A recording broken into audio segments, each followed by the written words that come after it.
তীব্র তাপদাহে সরকার শিক্ষা প্রতিষ্ঠান বন্ধ ঘোষণা করলেও পুরোদমে চলছে রাজধানীর কোচিং সেন্টারগুলো। বন্ধ নেই স্কুল কলেজের শিক্ষকদের ব্যাচ করে প্রাইভেট পড়ানো, ফলে তীব্র গরমের মধ্যে ঝুঁকি নিয়েই বাইরে বের হতে হচ্ছে শিক্ষার্থীদের। অভিভাবকরা বলছেন নিরুপায় হয়ে কোচিং প্রাইভেটের উপর ভরসা করতে হচ্ছে তাদের। মাজহারুল হক মুহাজিরের রিপোর্ট। 100% কপার কন্ডেন্সারে তৈরি ভিশন ফ্রিজ, তাই গুণে মানে অটুট থাকে বছরের পর বছর। রাজধানী সহ সারা দেশে চলছে হিট অ্যালার্ট।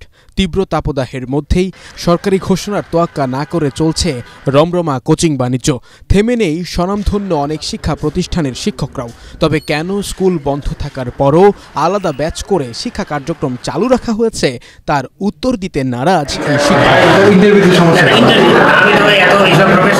তবে শিক্ষার্থী ও অভিভাবকরা বলছেন বাধ্য হয়েই গরমের ভেতর বাইরে বের হচ্ছেন তারা। বাসায় যে আমি টিচার দিব, টিচার অনেক ফি চায়, এত দেওয়া সম্ভব, যার কারণে আসতে হয় বাধ্য। অনলাইন ক্লাসটা নেই, নাইমা হচ্ছে তো কানা মামা ভালো। মানে সব জায়গায় তো এসি থাকে না আর কি, মানে অনেক ব্যাচ করি তো সব জায়গায়।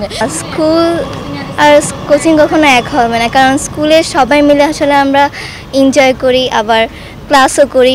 বন্ধ থাকাতে আমরা খুশি যে এখন বাচ্চারা একটু বাইরে একটু বেশি পড়তে পারতেছে। তবে শিক্ষকদের দাবি প্রতিটি ক্লাসরুমেই রয়েছে এসির ব্যবস্থা। সামনে পরীক্ষা থাকায় অভিভাবকদের অনেকেও এই কোচিং প্রাইভেট চালু রাখার পক্ষে মত দিয়েছেন। যাদের হয়তো বাসার পাশেই আছেন ওনারাই আসছে, আদারওয়াইজ কেউ আসেন।